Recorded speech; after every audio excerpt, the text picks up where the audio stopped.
मानव उत्थान सेवा समिति एक आध्यात्मिक व सामाजिक संस्था है जो संपूर्ण विश्व में आध्यात्मिक जन जागरण, मानव मात्र के समग्र उत्थान तथा उच्चतम मूल्यों एवं मानवीय सद्गुणों को स्थापित करने के लिए संकल्पबद्ध है। संस्था का मुख्य उद्देश्य है मनुष्य में श्रेष्ठ जीवन के आदर्शों का आरोपण, सर्वधर्म संभाव, ईश्वर प्रेम, ज्ञान, भक्ति, योग तथा विश्व बंधुत्व और समाज में निष्काम सेवा भाव का प्रचार प्रसार करना। ये संस्था समाज में प्रचलित कुरीतियों को खत्म कर सुशिक्षित, सुसंस्कृत एवं उन्नत सभ्य समाज के निर्माण हेतु प्रतिबद्ध है।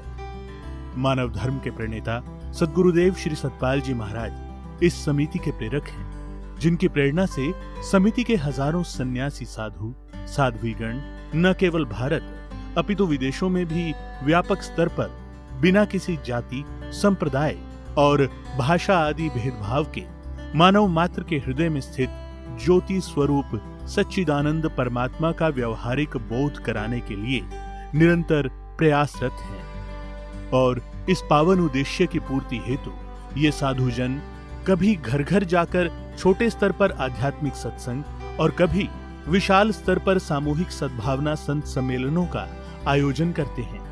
मात्र इतना ही नहीं, संस्था से जुड़े हजारों कार्यकर्ता भी निस्वार्थ भाव से जन कल्याण के कार्यों जैसे पर्यावरण सुरक्षा, स्वच्छता अभियान, वृक्षारोपण और प्राकृतिक आपदा जैसे बाढ़, भूकंप इत्यादि और अब कोरोना जैसी विकट महामारी के समय पर बड़े पैमाने पर वस्त्र तथा भोजन सामग्री वितरण के साथ निःशुल्क चिकित्सा एवं दवाइयों का प्रबंधन व वितरण और क्वारंटाइन सेंटर आदि राहत शिविरों का कुशलता पूर्वक सफल संचालन व निर्वहन कर रहे हैं। संस्था ने देश विदेश के सुदूरवर्ती ग्रामीण इलाकों व शहरों में आर्थिक रूप से असमर्थ निर्धन परिवारों के बच्चों में निःशुल्क शिक्षा सामग्री वितरण कर Guinness book of world record में अपना नाम दर्ज कराया है।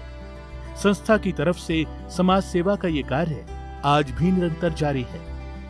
निवेदन ये है कि जो सज्जन संस्था के साथ सम्मिलित होकर सामाजिक हित एवं मानव की कल्याणकारी सेवा में सहभागी बनकर अपना योगदान देना चाहते हैं, वे संस्था के QR कोड को स्कैन कर अपनी सहभागिता दर्ज करके पुण्य लाभ अर्जित कर सकते हैं।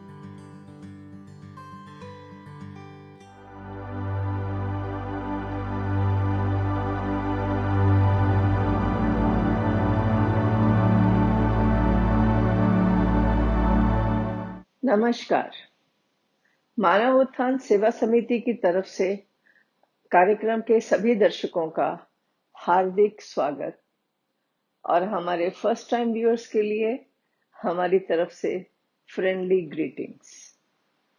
इससे पहले कि कार्यक्रम की शुरुआत करें, सबसे पहले इष्ट देव को नमन, अपने आराध्य को प्रणाम।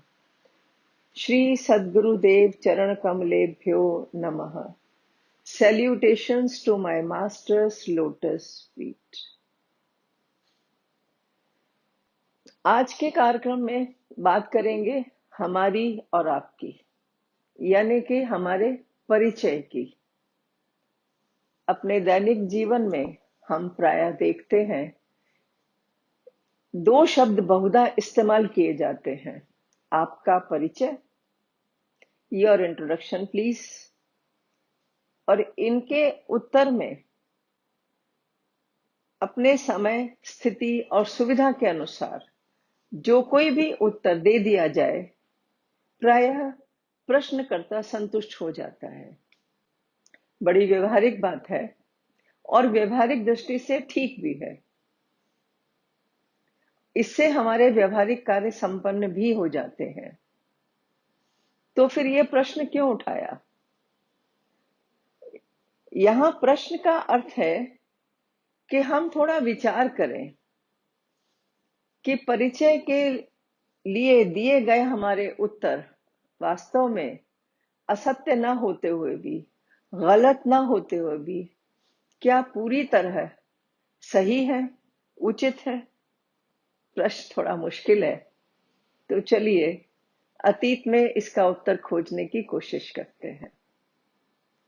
18वीं शताब्दी में एक संत ध्यान मग्न है। सहसा द्वार पर दस्तक होती है, लेकिन संत अपनी साधना में ही लीन है। दस्तक को दोहराया गया। संत ने अपने नेत्र खोले कोमलता से और मधुर स्वर में पूछा, कौन है? मैं कौन हूं, यही जानने तो आपके द्वार पर आया हूं। आगंतुक ने उत्तर दिया। संत उठे, उन्होंने द्वार खोला और आगंतुक ने आदर पूर्वक चरण स्पर्श किए। ये आने वाला व्यक्ति, ये आगंतुक कोई साधारण व्यक्ति नहीं था।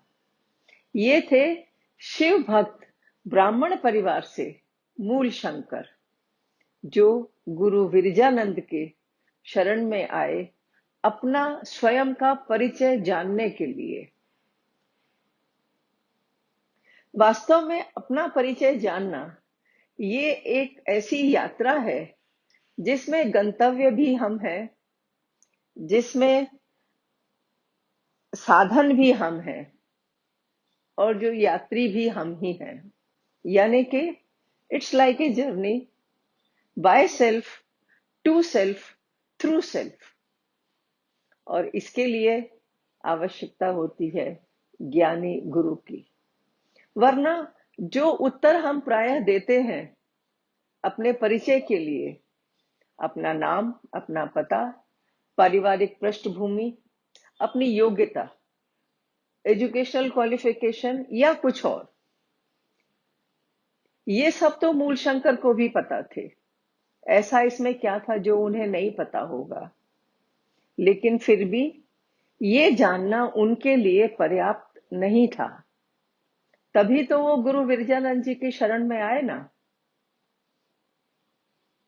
तो चलिए स्वयं से साक्षात्कार करा देने वाले गुरु महाराज की वंदना करते हैं। बोलिए श्री सद्गुरुदेव महाराज की जय। गुरु के चरणन में धरो, गुरु के चरणन में धरो, चित बुद्धि मन अहंकार, जब कुछ आपा ना रहे, उतरे तब ही पार। जब कुछ आपा ना रहे, उतरे तब ही पार।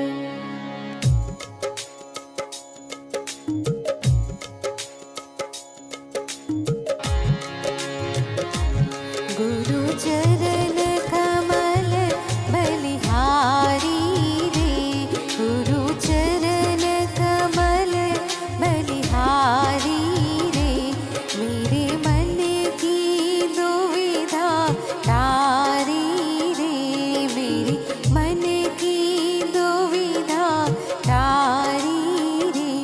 गुरु चरण कमल बलिहारी रे, गुरु चरण कमल बलिहारी रे।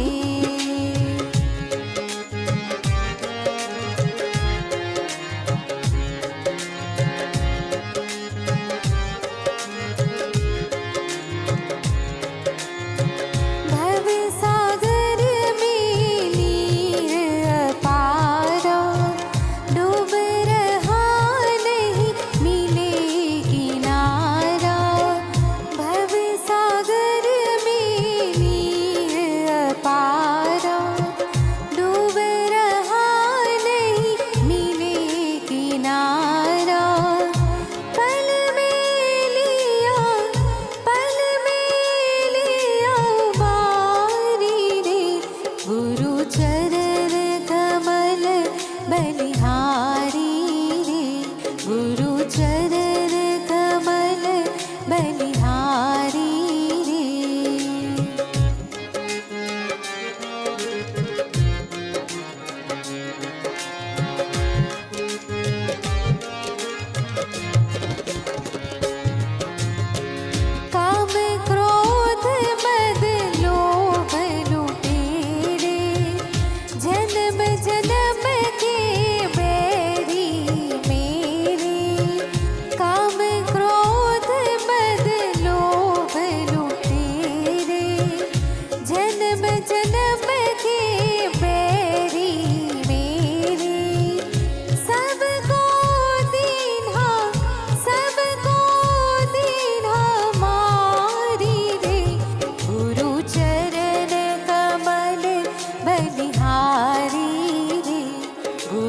चरण कमल बलिहारी रे।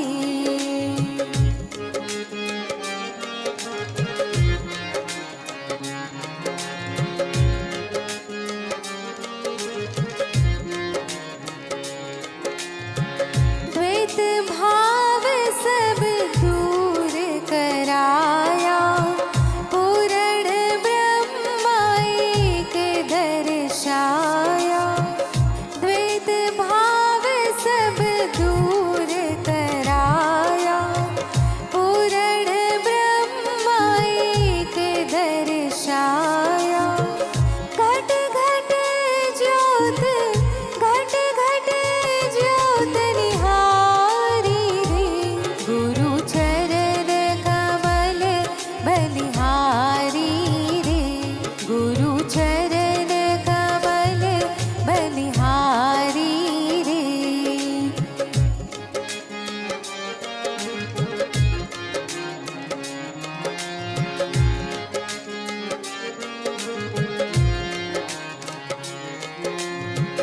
जोग जुगत गुरुदेव बताई, ब्रह्मानंद शांति मन आई। जोग जुगत गुरुदेव बताई, ब्रह्मानंद शांति मन आई। मानुष देह, मानुष देह सुधारी रे। गुरु चरण कमल बलिहारी रे। गुरु चरण कमल बलिहारी रे। धन्यवाद इस अति सुंदर प्रस्तुति के लिए। ये प्रश्न का उत्तर तो और उलझ गया कि जो हम जानते हैं, जो हम बताते हैं, वो मूल शंकर को भी पता था, लेकिन फिर भी वो गुरु गिरिजानंद जी के पास आए अपना परिचय जानने के लिए, मैं कौन हूं ये समझने के लिए। और उनके गुरु ने उन्हें क्या समझाया होगा, कितना महान ज्ञान दिया होगा, जिसको जानकर, जिसको समझकर मूल शंकर दयानंद हो गए, विश्वविख्यात दयानंद, जिनकी शिक्षाएं जितनी उस समय प्रासंगिक थी, उतनी ही सार्थक, उतनी ही उपयोगी आज भी हैं। तो जानना चाहिए ना कि गुरु महाराज की शरण में जाकर शिष्य ने क्या पाया या हम क्या पा सकते हैं। तो इस खोज में थोड़ा और आगे जाते हैं। 15वीं शताब्दी में संत कबीर, शायद ही कोई ऐसा होगा जो उनके नाम से परिचित नहीं होगा। भक्ति और ज्ञान से युक्त उनके दोहे आज भी भक्त जनों की प्रेरणा है। अध्यात्म के कठिन से कठिन विषयों को उन्होंने सरलतम उदाहरण से, सरलतम भाषा में भक्त जनों तक पहुंचाया और समाज का कल्याण किया। बाल्यकाल में कबीर जी मुस्लिम विचारधारा से प्रभावित थे। थोड़े बड़े हुए तो गुरु रामानंद जी की शरण में गए, उनसे दीक्षा प्राप्त की, अध्यात्म ज्ञान की दीक्षा, आत्मज्ञान की दीक्षा, जीवन के सच्चे रहस्य को जाना। और उसके बाद उन्होंने सभी सामाजिक कुरीतियों का पूरी दृढ़ता से विरोध किया। जाति, धर्म, संप्रदाय, सब चीज से परे जाकर जो भी कुरीतियां थी उनका विरोध किया, उनका खंडन किया और मानव मात्र के लिए भक्ति का मार्ग प्रशस्त किया। कबीर जी अपने विषय में, अपने परिचय के विषय में क्या कहते हैं, ये जानना हमारे लिए अनिवार्य है। इस संदर्भ में कबीरदास जी ने कहा, हिंदू कहो तो हूं नहीं, मुसलमान भी नाय। यानी कि मैं हिंदू नहीं हूं, और अगर आप समझे कि हिंदू नहीं हूं तो शायद मुसलमान हूं, मैं तो मुसलमान भी नहीं हूं। हिंदू कहो तो हूं नहीं, मुसलमान भी नाय, 5 तत्व का पुतला, यानी कि ये मेरा पंच भौतिक शरीर, 5 मेजर एलिमेंट से बना हुआ उनका शरीर, जिसकी वो चर्चा करते हैं और कहते हैं कि ये तो केवल पुतला मात्र है, 5 तत्व का पुतला गैबी खेले माही। तो महत्वपूर्ण क्या है? सबसे महत्वपूर्ण है ये 5 तत्व के पुतले के अंदर स्थित परमपिता परमात्मा की शक्ति, जो संप्रभु है, सर्वव्यापक है, सर्वश्रेष्ठ है। उस सॉवरेन, उस सुप्रीम शक्ति को उन्होंने अपना परिचय बताया। अब इस चर्चा को थोड़ी देर के लिए रोकेंगे और सुनेंगे बाई जी के प्रवचन। महात्मा उर्मिला बाई जी, मुंबई से। गुरुर्ब्रह्मा गुरुर्विष्णु गुरुर्देवो महेश्वरः गुरुर्साक्षात् परब्रह्म तस्मै श्री गुरुवे नमः। पुरुषोत्तम परमात्मा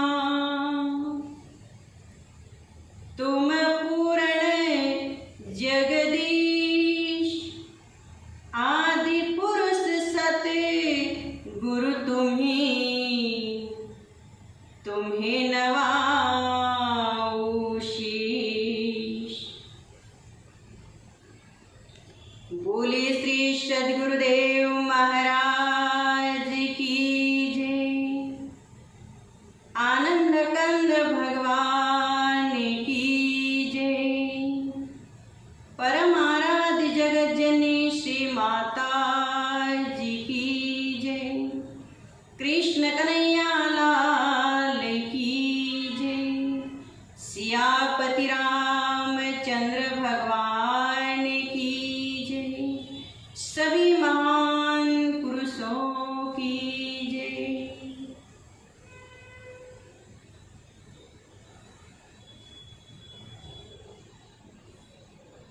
आदरणीय उपस्थित प्रेमी सज्जनों, प्यारी माता तथा बहनों,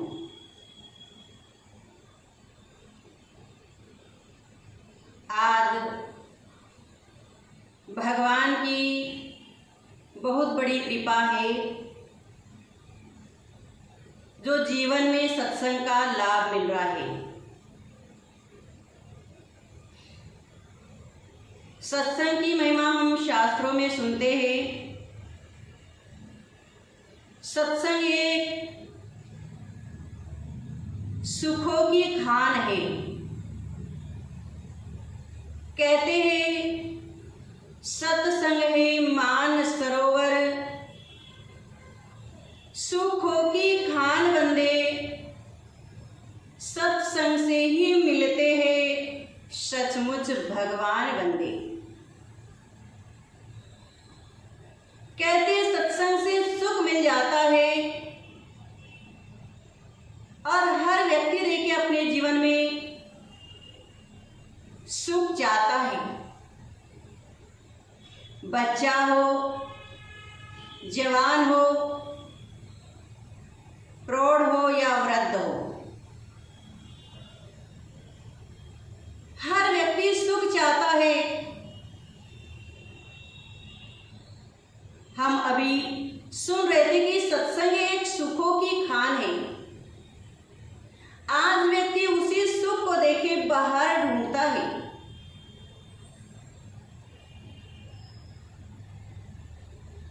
अपने लक्ष्य को, अपने उद्देश्य को व्यक्ति भूल गया। कहते हैं जैसे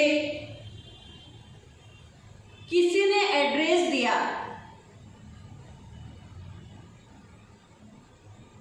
और उस व्यक्ति ने सोचा कि चलो मुझे वहां तक पहुंचना है। जिस व्यक्ति ने मुझे एड्रेस दिया लेके चला कि चलो मुझे एड्रेस मिल गया, चला तो सही, ना उसने किसी को पूछा, ना मन में ही ठान लिया कि मुझे उस लक्ष्य तक पहुंचना है, तो देखिए व्यक्ति भटकता ही रहेगा। उस सुख की तलाश को, उस लक्ष्य को नहीं प्राप्त करेगा। लेकिन जिसके अंदर लगन है, जिसने मन में ठान लिया कि मुझे उस लक्ष्य तक पहुंचना है, तो जरूर देखिए उस लक्ष्य तक व्यक्ति पहुंचेगा और पहुंचकर देखिए अपने आप को धन्य समझेगा कि मैं यहां तक पहुंच गया हूं। और वो लक्ष्य क्या है? हर व्यक्ति का उद्देश्य है, हर व्यक्ति का लक्ष्य है कि उस परम पिता परमात्मा को जानना, उस सुख को प्राप्त करना, कि सत्संग एक सुखों की खान है। अगर कुछ पाना चाहते हैं, बिना प्रयास किए हुए कुछ नहीं मिलता है। उस परमात्मा को भी जानना चाहता है, बिना प्रयास के वे नहीं मिल सकता। जब उस मार्ग जब तक व्यक्ति अपना नहीं लेता है, तब तक कैसे सुख मिलेगा? व्यक्ति भटकता ही रहता है। सुनते हैं, अगर भटका हुआ भूल ऐसे इधर आ जाए, डगमगाती हुई नैया भी सवर जाती है। अगर भटका हुआ जीव भी, जिसको मार्गदर्शन देने वाले सद्गुरु मिल जाते हैं, अपने जीवन में उस सुख को, शांति को प्राप्त करता है। ऐसे तो जीवन में सुख भी है और दुख भी है। कहा है, ऐसा कोई सुख नहीं जिसके पीछे दुख नहीं, ऐसा कोई संयोग नहीं जिसके पीछे वियोग नहीं। देखिए, सुख है तो दुख भी है। देखते धूप है तो कभी छाव है, कभी रात है तो दिन, कभी शरीर स्वस्थ है, कभी अस्वस्थ है।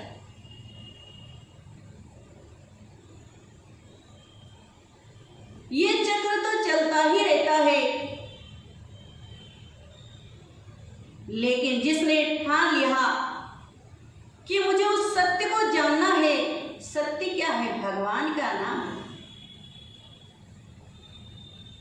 भगवान शिव भी उमा को समझाते कहते, उमा कहूँ मैं अनुभव अपना, सत हरि भजन जगत सब सपना।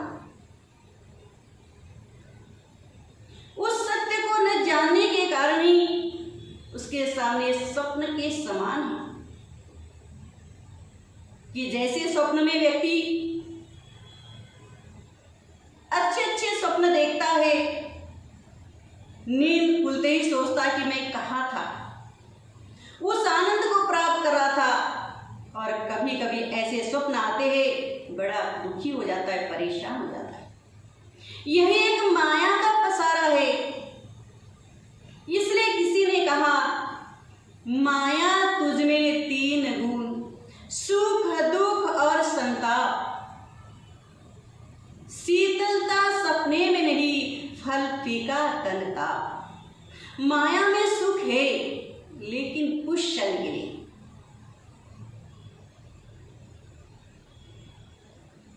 कुछ क्षण के लिए है।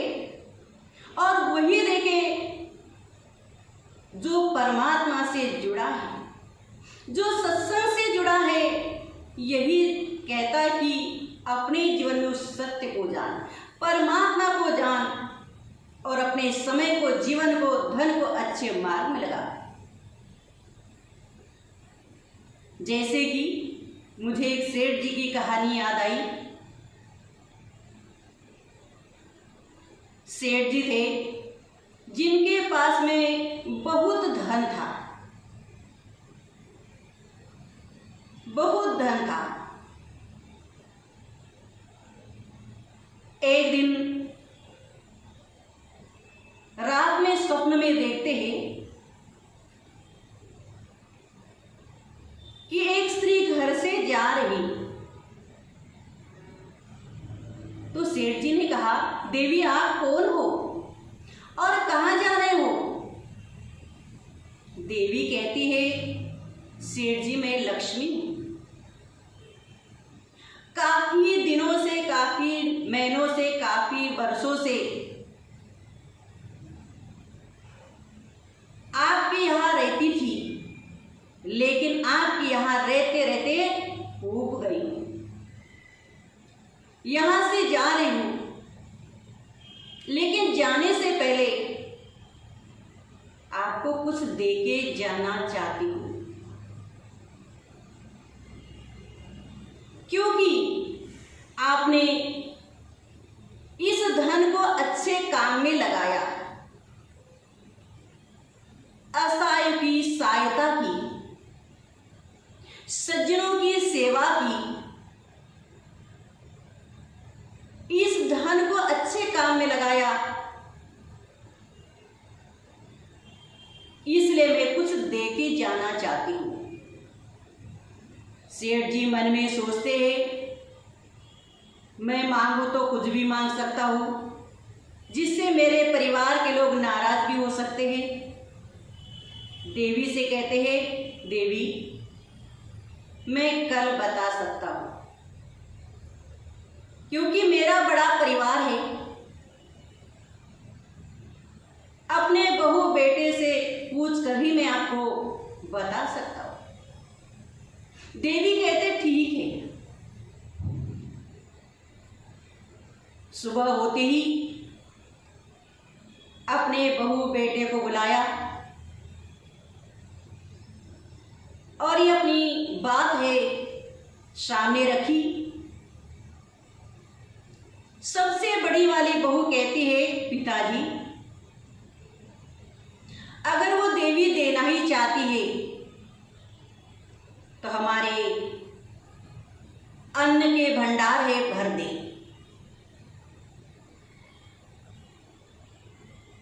जो हमारे यहाँ अन्न की कमी नहीं होगी, हमारे पास अनाज रहेगा तो काफी वर्षों तक चल सकता है। इतने में दूसरी बहू कहती है, पिताजी अगर देना ही चाहती वो देवी, उस देवी से यही मांगे कि हमारे खजाने सोने चांदी हीरे से भर दे। तो तीसरे बहू क्या कहती है, पिताजी अगर वो देवी देना ही चाहती है, हमारे पास सबके पास महल हो और महल में हमारी तिजोरियां भरी हो, धान्य के भंडार भरे हो, यही मांगे।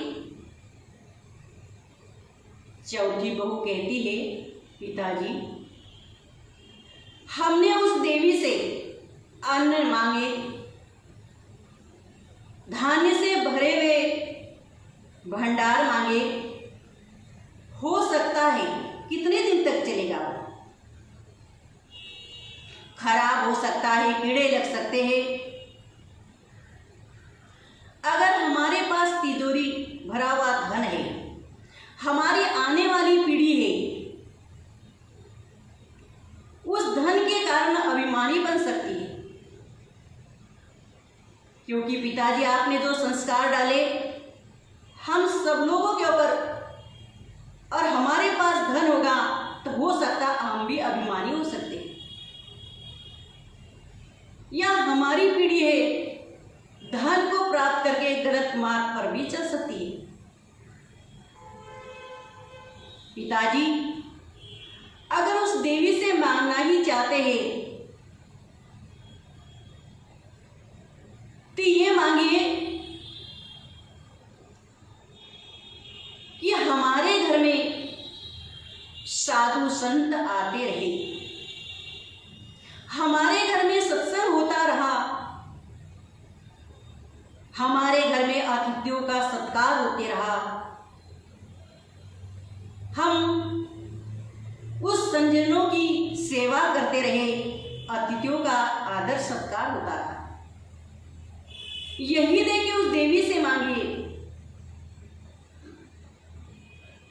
कहते हैं सेठ जी दूसरे दिन फिर रात में देखते हैं देवी आई। देवी ने कहा सेठ जी बताइए। सेठ जी कहते हैं देवी आप जाना तो दे आ सकती हो। देवी कहते नहीं नहीं मैं दे के ही जाऊंगी कुछ, क्योंकि आपने अपने इस धन को अच्छे काम में लगाया, इसलिए मैं कुछ दे के ही जाना चाहती हूं। तो सेठ जी कहते हैं देवी अगर देना ही चाहते हो तो जैसे मैं सज्जनों की सेवा करता रहा, हमारे घर में अतिथियों का आदर सत्कार होता रहा, साधु संतों की सेवा होती रही, ऐसे ही मैं चाहता हूं। और सेठ जी चुप हो गए। अब देवी भी देखिए खड़ी रह जाती है। सेठ जी कहते क्या हुआ देवी आप जा सकते हो। देवी कहते हैं नहीं सेठ जी, जहां सत्संग होता है, साधु संत आते हैं, जहां हरि चर्चा होती है, स्वयं वहां नारायण का वास रहता है, और जहां नारायण रहते हैं वहां मेरा वास रहता है। मैं साथ रहती हूं नारायण के। कहने का मतलब कि देखिए वो बहू है, समझा रही क्योंकि ज्ञानी थी, सत्संगी थी, तो यही अपने परिवार से समझाती है कि जीवन में सुख है तो सत्संग में, भक्ति में। कहते इसलिए कहा मिलता है सच्चा सुख केवल भगवान तुम्हारे चरणों में। ये जीवन में तो देखिए उतार चढ़ाव तो चलता ही रहता है, लेकिन उस सुखों के क्षणों को व्यक्ति भूल जाता है। जो कुछ समय ऐसा आता है वो समय आनंद और खुशी का समय भूल जाता है। हमारा ये जीवन है। कहते पाप धर्म दो पटरी है, जीवन गाड़ी चलती है, कर्म का सिग्नल लगता है, गाड़ी वही रुक जाती है। कभी अच्छा समय है तो कभी बुरा समय है। देखते हैं कभी कभी देखे समस्या आती है तो कभी समस्या का समाधान भी होता है। संत ब्रह्मान जी कहते हैं गुरु चरण कमल बलिहारी रे, मेरे मन की दुविधा टारी रे। जो मन की समस्या है, दुविधा है, देखिए वो भी कैसी दूर होती है, सत्संग से ही। और जब मन के अंदर समस्या है तो देखिए व्यक्ति वही दुखी हो जाता है। लेकिन किसी सज्जनों का संग कर लेता है, सत्संग में जाता है, उसी के समस्या का समाधान हो जाता है। तो मैं सुना रही थी कि माया तुझमें 3 गुण, सुख, दुख और संताप, कि सुख भी है, दुख भी है, संताप भी। सुख है, संताप भी है और समस्या भी है, लेकिन समस्या का हल भी हो सकता है अगर व्यक्ति ने सोचा तो। जैसे एक बच्चा है, पढ़ाई करना चाहता है, उसके अंदर लगन है तो देखिए अच्छी से अच्छी डिग्री को प्राप्त कर लेता है, अच्छी डिवीजन से वो पास होके आगे अच्छी पढ़ाई करता है। ऐसे ही देखिए हमारे जीवन की एक पढ़ाई है। ये जीवन कितना महान है और हर व्यक्ति के जीवन का उद्देश्य है उस ईश्वर को जानना। कहते हैं ना, अनमोल है तेरा जीवन, बेकार करो ना, इस मोह माया में फंस के अहंकार करो ना। कि उस विधाता ने बहुत कुछ दिया, सबसे बड़ी दया करके मनुष्य जीवन दिया, और ये जीवन ही देखिए सुख और उस ज्ञान का खजाना है।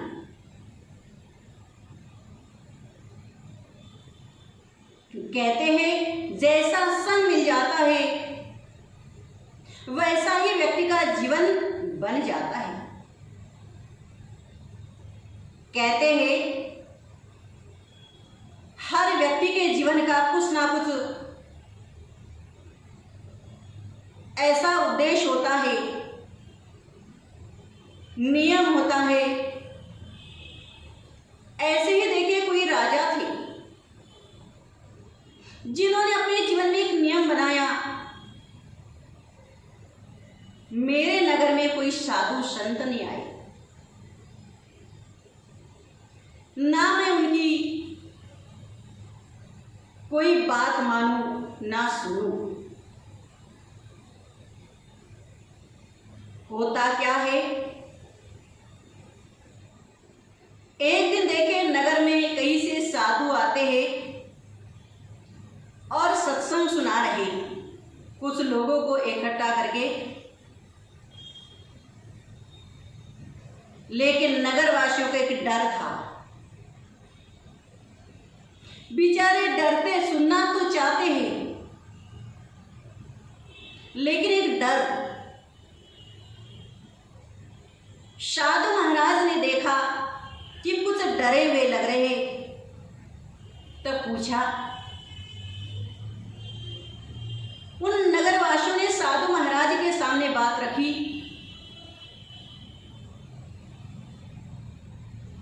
साधु महाराज कहते कोई बात नहीं, मैं उस महल में जाता हूं। जैसे महल के सामने गए, द्वारपालों ने कहा आप अंदर नहीं जा सकते हो, क्योंकि राजा का नियम है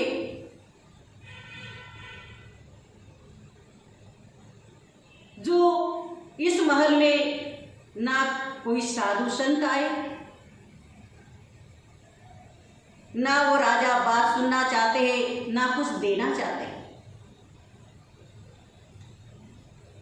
साधु महाराज ने कहा देखो मेरा फर्ज है।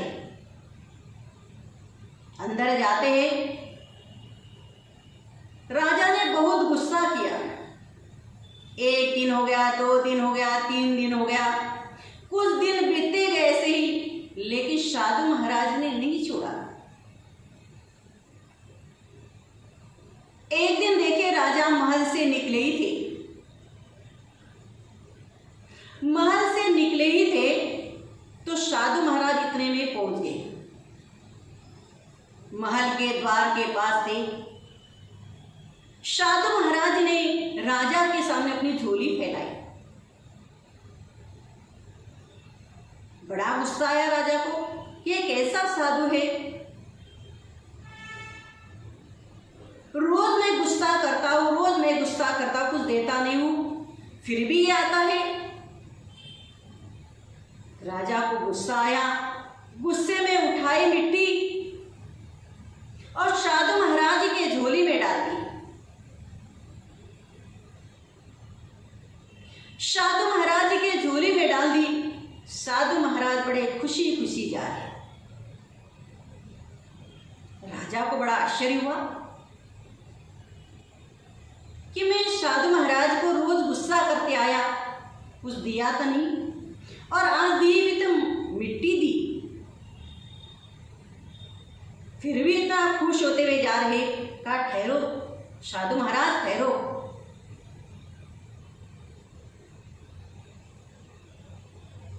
अब देखिए राजन कहते हैं साधु महाराज, मैंने आपको अभी तक कुछ दिया नहीं था, गुस्सा करते आया और आज दी भी तो मिट्टी दी, फिर भी इतनी खुश होते हुए जा रहे हो।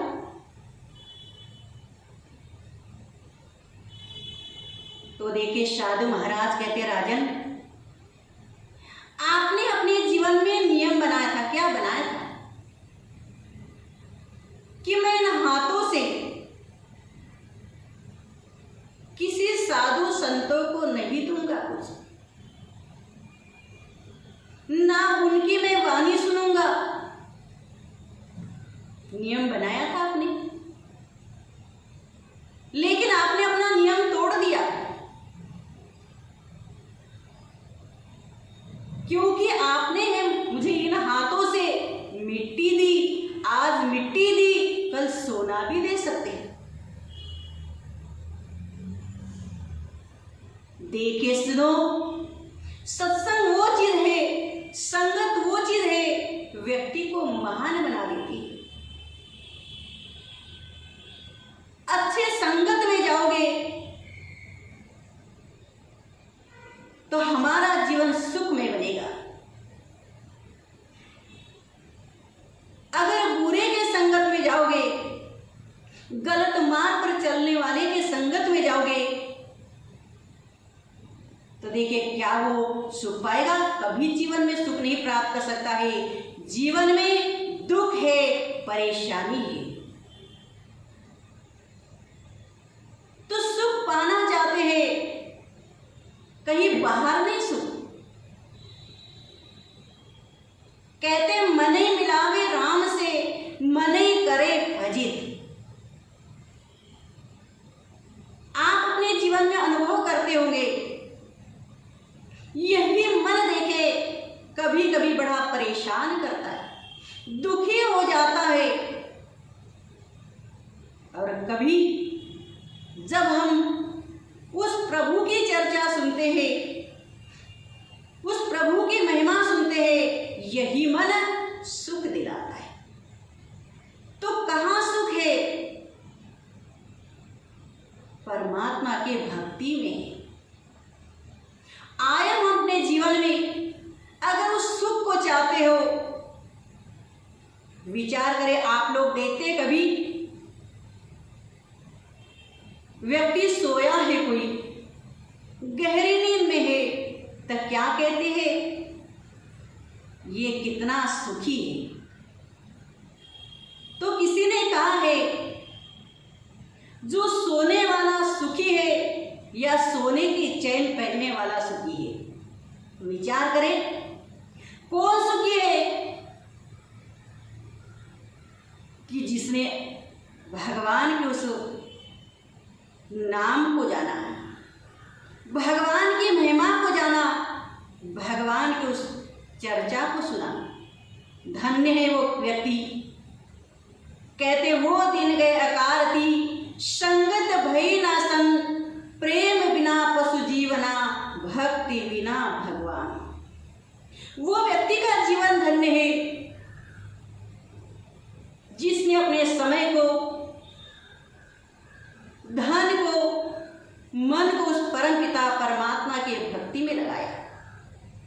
कुछ समय पहले हमने कहानी सुनी सेठ जी की। सेठ अपने धन को कहाँ लगाया? अच्छे काम, परमात्मा के काम में लगाया, जनता की सेवा में लगाया, तो भगवान भी साथ देते हैं। भगवान कहते जो मेरे प्रति कर्म करता है मैं भी उसके प्रति कर्म करता। किसी ना किसी रूप में आज हम देख रहे कैसा समय आया था, और ऐसे समय में भी किसी ना किसी व्यक्ति के माध्यम से लोगों की सहायता हुई।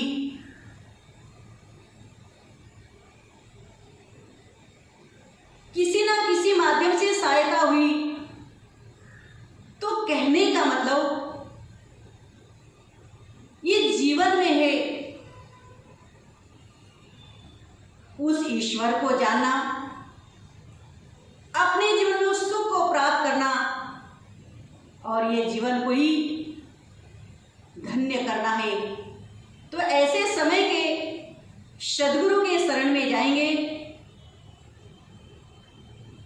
तभी ये जीवन सफल और सार्थक हो सकता है।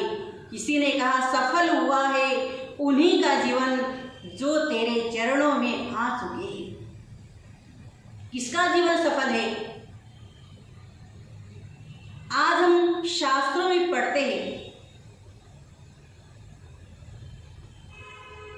उन्हीं का जीवन सफल है जो तेरे चरणों में आ चुके हैं।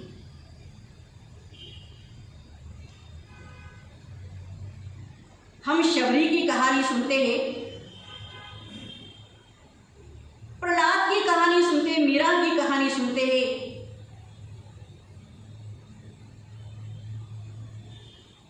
अपने समय को, जीवन को, मन को कहाँ लगाया? उस प्रभु के भक्ति में। क्योंकि हर व्यक्ति के जीवन का लक्ष्य है। आए हम अपने जीवन में ऐसे परमपिता परमात्मा के नाम को जाने, सद्गुरु का सहारा ले और अपने जीवन को सफल और धन्य करे। यही हर व्यक्ति के जीवन का लक्ष्य है।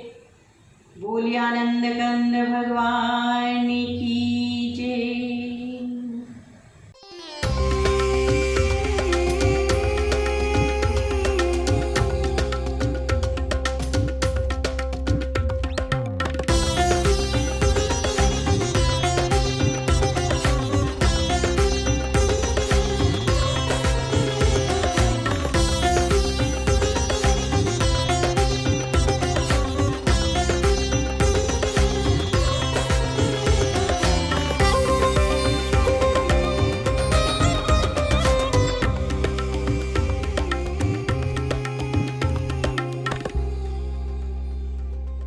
धन्यवाद बाई जी। प्रायः देखने में आता है जो पुस्तक हमारे आंखों के ज्यादा निकट होती है उसके शब्द स्पष्टतः दृष्टिगोचर नहीं होते हैं। साधारण सी बात है, हम सभी इस चीज को एक्सपीरियंस कभी ना कभी कर चुके होते हैं, इसीलिए आंखों से सेफ डिस्टेंस रखकर तब पढ़ने के लिए कहा जाता है ताकि हमें शब्द पूरी तरह दिखाई दें।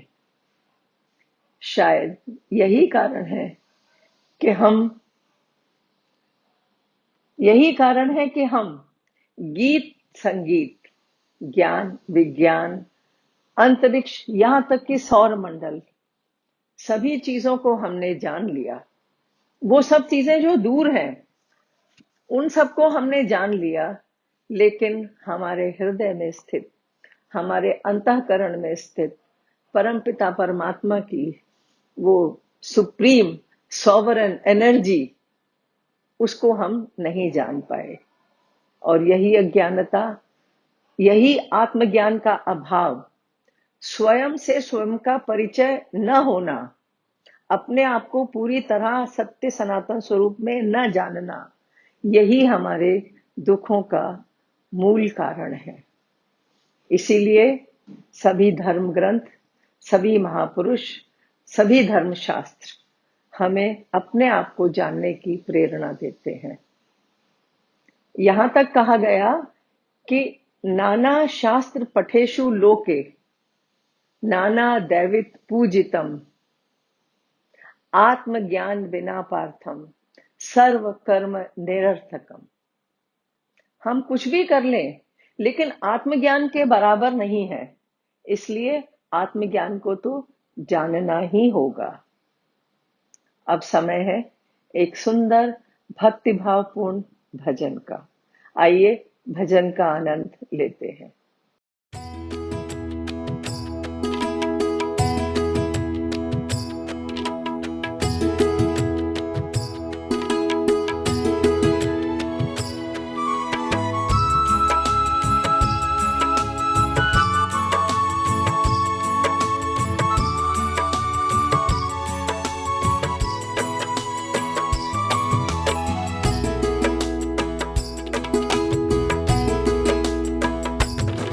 श्री हंस जी के नाम का तुम ले लो सहारा, तुम ले लो सहारा। श्री हंस जी के नाम का तुम ले लो सहारा, तुम ले लो सहारा। हार न हिम्मत कर्म के जा दूर नहीं है किनारा। श्री हंस जी के नाम का तुम ले लो सहारा, तुम ले लो सहारा। हार न हिम्मत कर्म के जा दूर नहीं है किनारा। श्री हंस जी के नाम का तुम ले लो सहारा, तुम ले लो सहारा।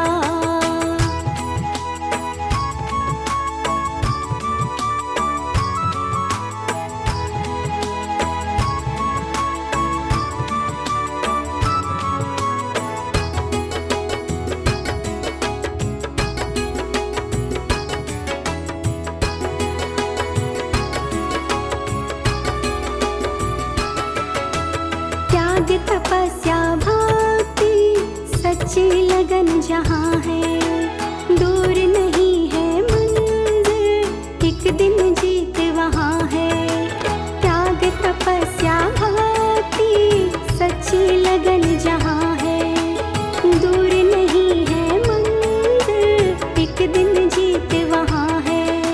भक्ति करके भक्त ध्रुव देखो बन गया अटल सितारा। श्री हंस जी के नाम का तुम ले लो सहारा, तुम ले लो सहारा।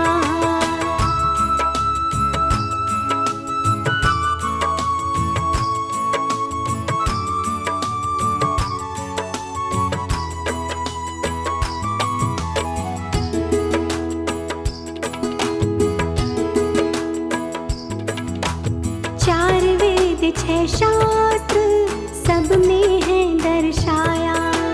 शेष महेश रटत है पार नहीं है पाया। चार वेद छह शास्त्र सब में है दर्शाया। शेष महेश रटत है पार नहीं है पाया। नाम लगन से इस मानव ने चांद पे आन उतारा। श्री हंस जी के नाम का तुम ले लो सहारा, तुम ले लो सहारा।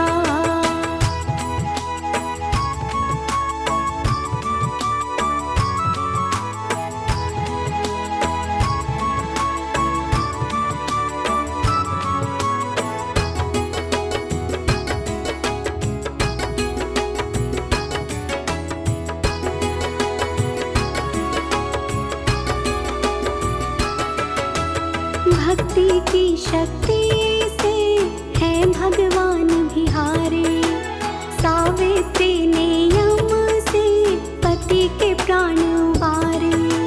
भक्ति की शक्ति से है भगवान बिहारे। सावित्री ने यम से पति के प्राण उबारे। जिंदा कर दिया सत्यवान को मरने पर भी दोबारा। श्री हंस जी के नाम का तुम ले लो सहारा, तुम ले लो सहारा।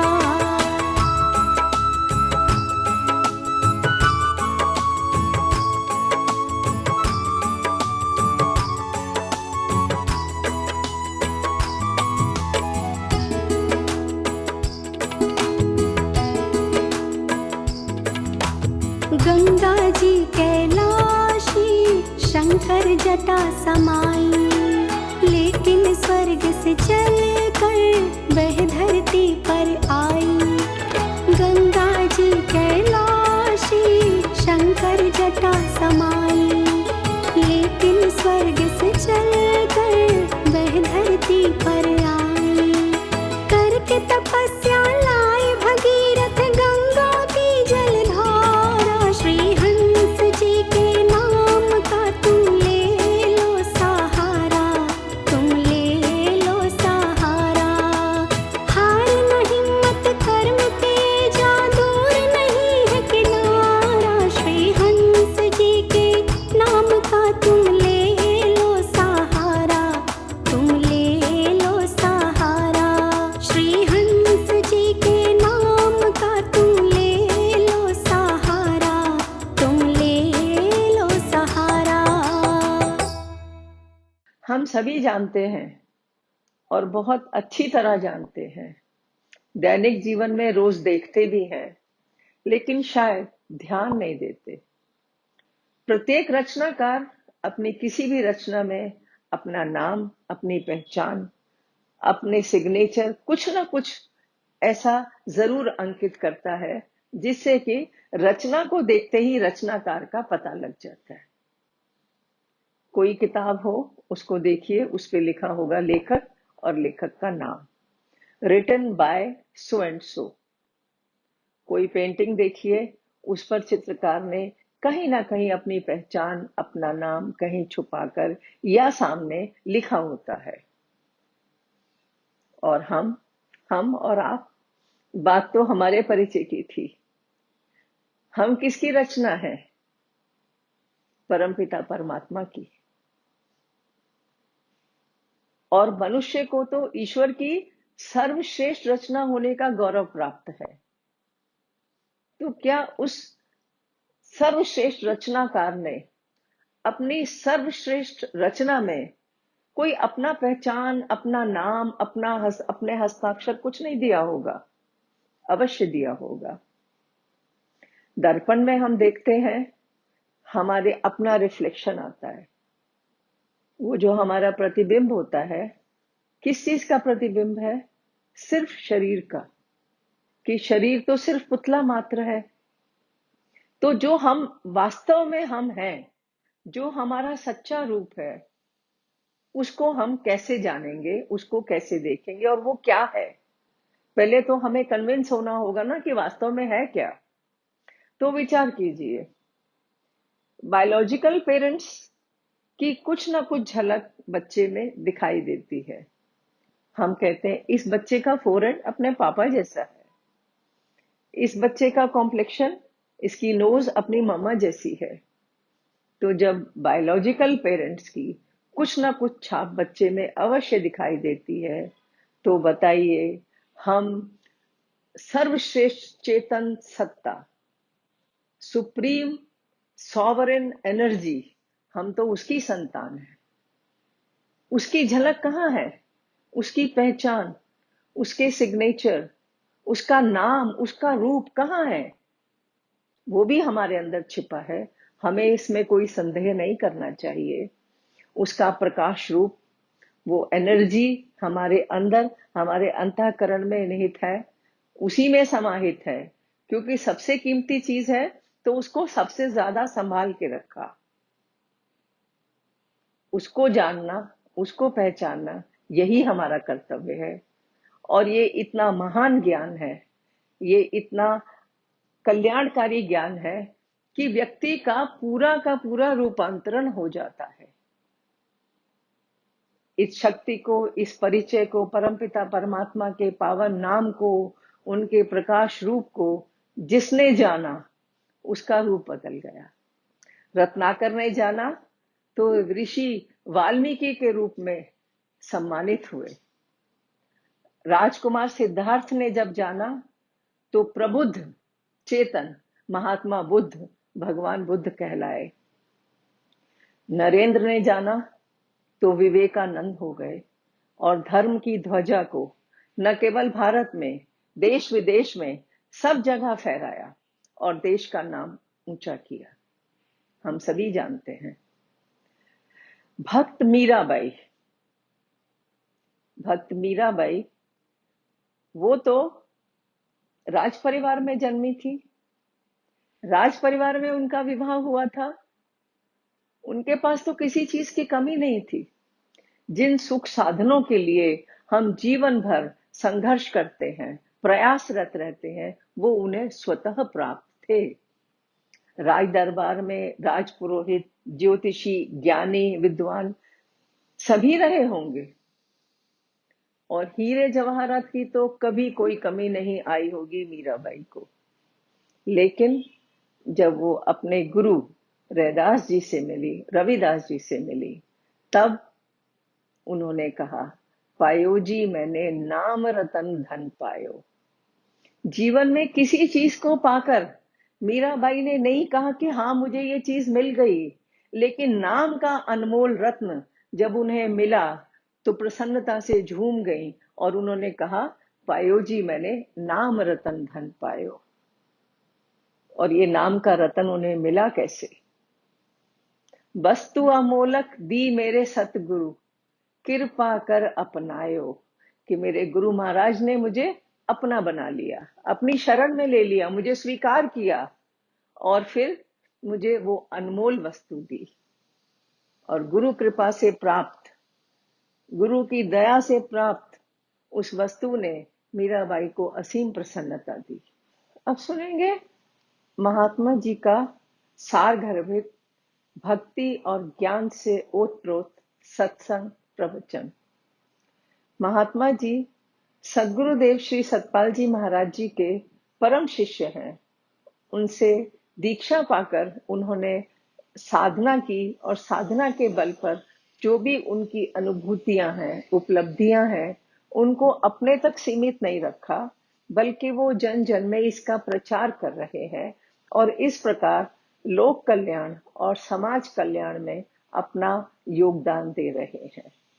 तो आइए हम उनके सारगर्भित, उनके ज्ञानमय वचनों का लाभ उठाएं। महात्मा जी।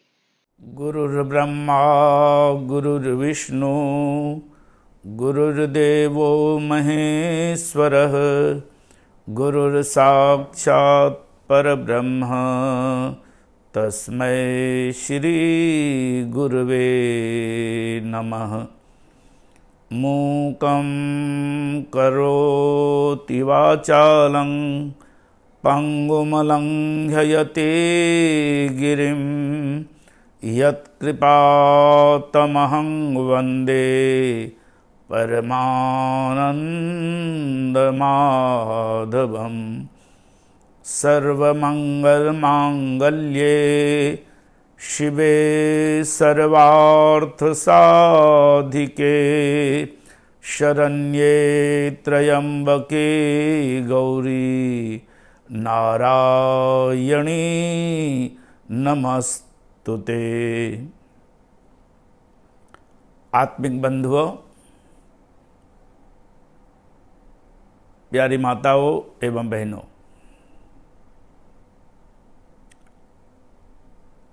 मानव जीवन का परम उद्देश्य है परम पिता परमात्मा की प्राप्ति, और परमात्मा की प्राप्ति का सबसे सरल साधन है परमात्मा के पावन नाम का निरंतर स्मरण। समस्त शास्त्रों में नाम की बड़ी महिमा गाई गई है। संत शिरोमणि तुलसीदास जी श्री रामचरितमानस की रचना करते हैं, जिसमें मर्यादा पुरुषोत्तम भगवान राम के पावन चरित्रों का गुणानुवाद किया गया है। लेकिन श्री रामचरितमानस में भी नाम की बड़ी महिमा गाई गई है। तुलसीदास जी कहते हैं, बंदौ नाम राम रघुवर को, हेतु कृषानुभान हिम कर को, विधि हरि हरमय वेद प्राण सो, अगुण अनुपम गुण निधान सो। महिमा जासु जान गणराऊ, प्रथम पूजियत नाम प्रभाऊ, नाम प्रभाव जान शिवनी को, काल कूट फल दीन अमी को। संत शिरोमणि तुलसीदास जी कहते हैं कि मैं भगवान के राम नाम का, पावन नाम का स्मरण करता हूँ, उस नाम की वंदना करता हूँ। बंदौ नाम राम रघुवर को, मैं रघुवर राम के नाम की वंदना करता हूँ। जो हेतु है, कारण है, बनाने वाला है, कृषाणु का, भानु का और हिमकर का। कृषाणु कहते हैं अग्नि को, भानु कहते हैं सूर्य को और हिमकर कहते हैं चंद्रमा को। वह कौन सा नाम है जिस नाम की वंदना करते हुए तुलसीदास जी कहते हैं कि मैं उस नाम की वंदना करता हूँ जो कृषाणु का, भानु का और हिमकर का बनाने वाला है, उसका कारण है। सृष्टि के प्रारंभ से ही संसार में अग्नि का अस्तित्व था, सूर्य का अस्तित्व था, चंद्रमा का अस्तित्व था। त्रेता युग में भगवान राम का अवतरण हुआ, द्वापर युग में भगवान कृष्ण का अवतरण हुआ। भगवान के 24 अवतारों में भगवान राम को मर्यादा पुरुषोत्तम कहा जाता है और भगवान कृष्ण को लीला पुरुषोत्तम कहा जाता है। इस धरती पर जब राम के रूप में प्रभु प्रकट हुए, उन्होंने अनेक चरित्र किए, अनेक लीलाएं की, दुष्टों का दलन किया, धर्म की संस्थापना की, मर्यादा की रक्षा की और भक्तों और संतों की रक्षा की और सारे जगत में भगवान राम का जय जयकार होने लगा। द्वापर युग में भगवान कृष्ण का अवतरण हुआ। धरती पर अनेक निशाचर उत्पन्न हुए, वे अत्याचार करने लगे, भक्तों और संतों को सताने लगे, धर्म का ह्रास करने लगे। तब श्री कृष्ण के रूप में भगवान का अवतरण हुआ। उन्होंने इस दुष्टों का संहार किया, अर्जुन को गीता का उपदेश दिया, अर्जुन के बहाने सारे संसार को अध्यात्म का संदेश दिया, संत भक्तों की रक्षा की और सारे जगत में भगवान कृष्ण की गुण गाथा गाई जाने लगी, जय जयकार होने लगा।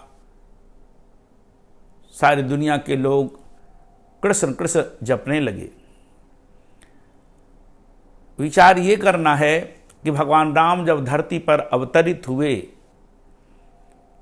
भगवान राम के समय में भी सूर्य का अस्तित्व था और स्वयं भगवान राम सूर्यवंशी थे।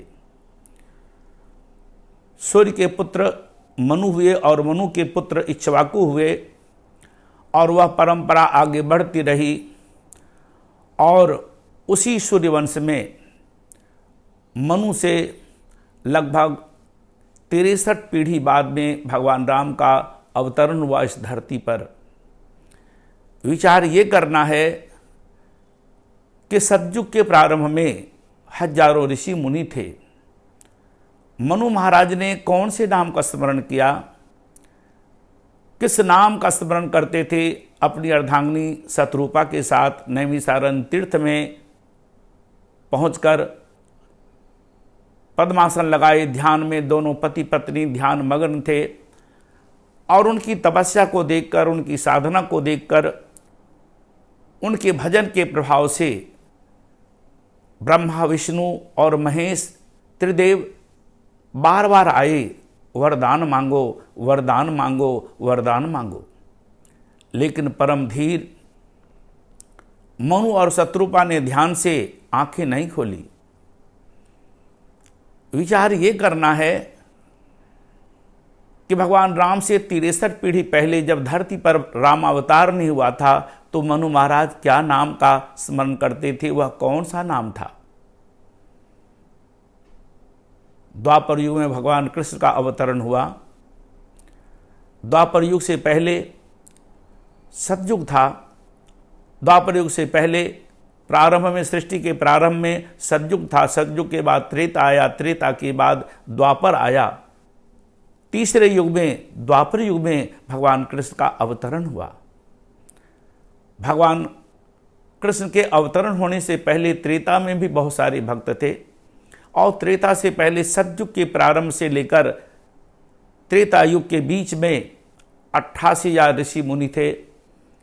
सतयुग में सबसे अधिक ज्ञानी, ध्यानी और भगवान के भक्त हुए। धरती पर जब भगवान राम का अवतरण नहीं हुआ था, भगवान कृष्ण का अवतरण नहीं हुआ था, तब भी ऋषि मुनि, ज्ञानी, ध्यानी भगवान के नाम का स्मरण करते थे, भगवान का ध्यान करते थे। वे ऋषि मुनि किस नाम का स्मरण करते थे? वे ऋषि मुनि जिस नाम का स्मरण करते थे, उसी नाम की महिमा तुलसीदास जी ने गाई है, और वह कहते हैं, बंदों नाम राम रघुवर को, हेत कृषानु भानु हिमकर को, विधि हरि हरमय वेद प्राण सो, अगुण अनुपम गुण निधान सो। मैं रघुवर राम के नाम की वंदना करता हूँ, जो नाम हेतु है, कारण है, बनाने वाला है, उद्गम है अग्नि का, सूर्य का और चंद्रमा का। महानुभावों, आप सभी लोग विज्ञ हैं, ज्ञानी हैं, बुद्धिमान हैं, शास्त्रों के मर्मज्ञ हैं।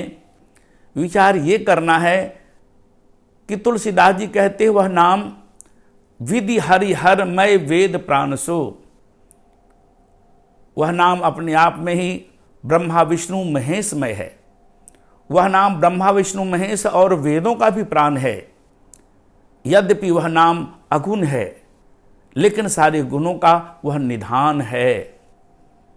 उसी नाम की महिमा तुलसीदास जी ने गाई है। भगवान के नाम दो प्रकार के होते हैं। एक नाम गुणवाचक है, और वह गुणवाचक नाम वर्णात्मक होता है।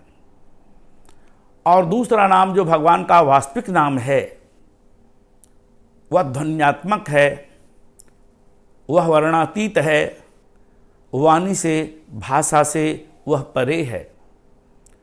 माता पार्वती ने भगवान शंकर से पूछा, आपके मंतव्य से राम क्या हैं? भगवान शंकर कहते हैं, हे पार्वती, राम अतर्क बुद्धि मन वाणी, मत हमार अस सुनहु भवानी। भगवान शंकर का मत क्या है? शंकर जी कहते, हे पार्वती, हे भवानी, मेरा मत सुनो। भगवान शंकर का मंतव्य है, राम तर्क रहित हैं, मन से, वाणी से। राम अतर्क बुद्धि मन वाणी, मत हमार अस सुनहु भवानी। बुद्धि से भी वह परे है नाम। वह राम कौन सा है जो मन से, बुद्धि से और वाणी से परे है? हम राम का जाप करते हैं, और जाप वाणी के द्वारा होता है, जिह्वा के द्वारा किया जाता है।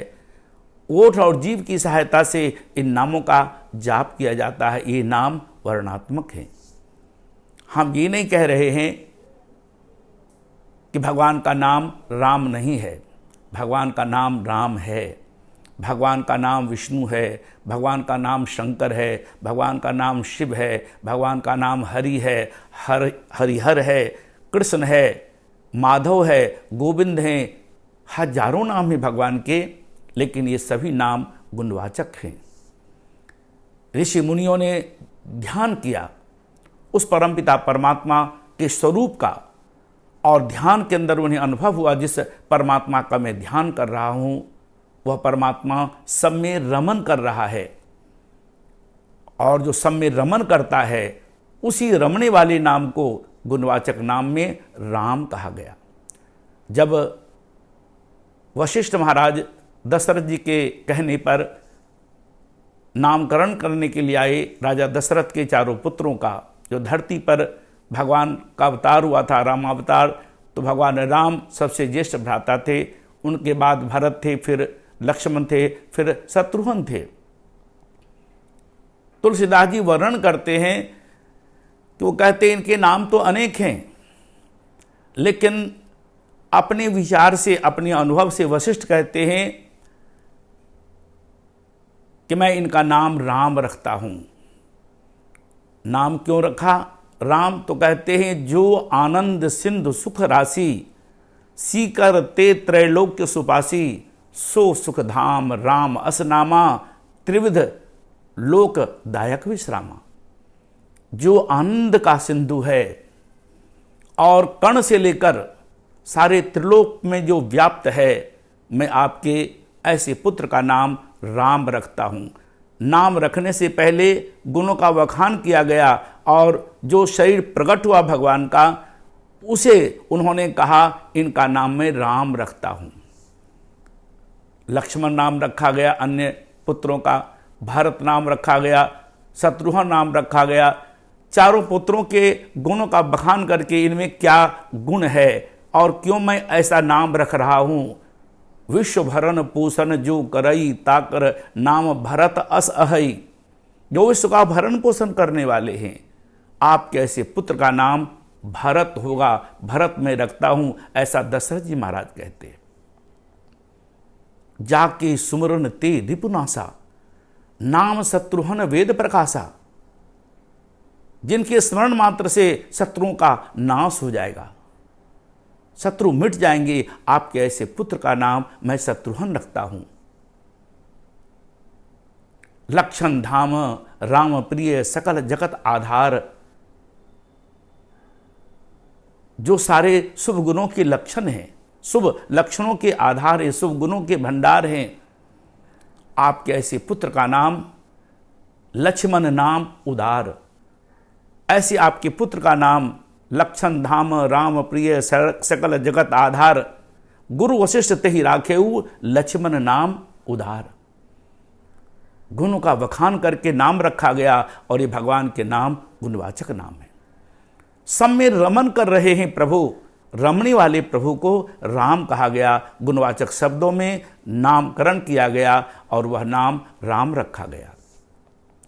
कर्षति इति कृष्ण, जो आकर्षित करता है, जो अपनी ओर खींचता है किसी को, उनमें आकर्षण है, इसलिए उनका नाम कृष्ण रखा गया। जो विश्व के अणु अणु में व्यापक हैं, उन्हें विष्णु कहा गया। शिवम करोति शंकर, जो कल्याण करने वाले हैं, उन्हें शंकर कहा गया। ये सारे नाम भगवान के गुणवाचक नाम हैं। गुणवाचक नाम का जाप किया जाता है, वाणी के द्वारा जाप किया जाता है। और गुणवाचक नामों का जो जाप किया जाता है, भगवान के गुणों के विस्तार के लिए, कीर्तन के लिए हम भगवान का नाम लेते हैं। गोविंद जय जय, गोपाल जय जय, राधा रमन हरि गोविंद जय जय जय, ये सारे नाम भगवान के हैं। ये गुणवाचक नाम हजारों हैं। और गुणवाचक नामों का कीर्तन कब होता है, जाप कब होता है? जब हम जागृत अवस्था में हैं। हर मानव की 4 अवस्थाएं होती है, जागृत, स्वप्न, सुषुप्ति और तुर्या।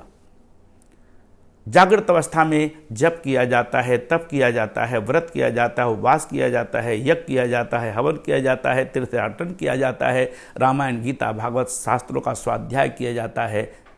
ये सारे कृत जो शुभ कर्म हैं या जो नामोच्चारण किया जाता है वाणी के द्वारा, ये सब जागृत अवस्था में किए जाते हैं। लेकिन इस जागृत अवस्था के बाद भी हर मानव की और 3 अवस्था है। जागृत के बाद स्वप्न है, सुषुप्ति है और तुर्या है। स्वप्न अवस्था में हम खो जाते हैं। मन के अंदर जो हमारी असंतुष्ट वृत्तियां रह जाती है, जो भावनाएं रह जाती हैं, उसकी तृप्ति के लिए मन कल्पना करता रहता है। वहाँ हम इन नामों का जाप नहीं करते। स्वप्न लोक में हम खोए रहते हैं, इधर उधर हम विचरण करते हैं। स्वप्न अवस्था में भी इन नामों का जाप संभव नहीं है। उसके बाद है सुषुप्त अवस्था। सुषुप्त अवस्था उस अवस्था को कहते हैं जिसे प्रगाढ़ निद्रा आप कह सकते हैं। उस अवस्था में जब प्रगाढ़ निद्रा हो जाती है तो मनुष्य का शरीर सोया रहता है, इंद्रियां सारी सोई रहती है, यहाँ तक कि मन और बुद्धि भी बिल्कुल उस निद्रा अवस्था में, प्रगाढ़ अवस्था में लीन हो जाते हैं। उस अवस्था में न जाप किया जा सकता है, न माला फेरी जा सकती है, न रामायण का पाठ किया जा सकता है, न तीर्थाटन की जा सकती है। किया जा सकता है। बाहरी जितने भी यज्ञ इत्यादि हवन आदि शुभ कर्म हैं, उन शुभ कर्मों का कृत्य करना संभव नहीं होता है प्रगाढ़ निद्रा में, सुषुप्त अवस्था में। चौथी अवस्था जो सबसे उच्च अवस्था है जीव की, मानव की, वह है तुर्या। तुर्या में हमारा प्राण हमारे अंदर रहता है, शरीर के अंदर जीवात्मा है, प्राण है, लेकिन उस अवस्था में वह ज्ञान की एक ऐसी अवस्था है जहाँ शब्द श्रुति से जुड़ जाता है, श्रुति शब्द से जुड़ जाती है, आत्मा परमात्मा का मिलन हो जाता है, संसार का कोई भान नहीं रहता, इंद्रियां चैतन्य रहकर भी निश्चेष्ट अवस्था में रहती है, इंद्रियां मन में, मन बुद्धि में, बुद्धि प्राण में, प्राण आत्मा में और आत्मा परमात्मा में तद्रूप हो जाता है। वो अवस्था जो सबसे सर्वोच्च अवस्था है, जिसे समाधि अवस्था कहा गया, तुर्य अवस्था कहा गया है, उस अवस्था में हम राम नहीं बोल पाएंगे, कृष्ण नहीं बोल पाएंगे, शिव नहीं बोल पाएंगे, ओम नहीं बोल पाएंगे, रामायण गीता का पाठ नहीं कर पाएंगे। वहाँ आत्मा परमात्मा में लवलीन हो जाता है।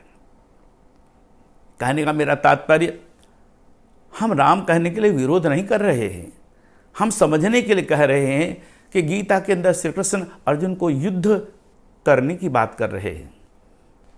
और अगर युद्ध करने की बात कृष्ण कर रहे हैं तो आप विचार कीजिए, युद्ध की अवस्था में अर्जुन के हाथ में धनुष बाण है, एक हाथ बाएं हाथ में धनुष है और दाहिने हाथ में बाण है। बाणों का धनुष पर संधान करके वह लक्ष्य भेदन करता है, अपने दुश्मनों का संधान करता है, दुश्मनों के ऊपर उसे मारने के लिए वह बाण चलाता है। उसके दोनों हाथ फंसे हुए हैं, उस अवस्था में माला नहीं फेरी जा सकती। और क्रोध की अवस्था में जब व्यक्ति अपने दुश्मन को देखता है, वह ललकारता है, वह तू में करता है।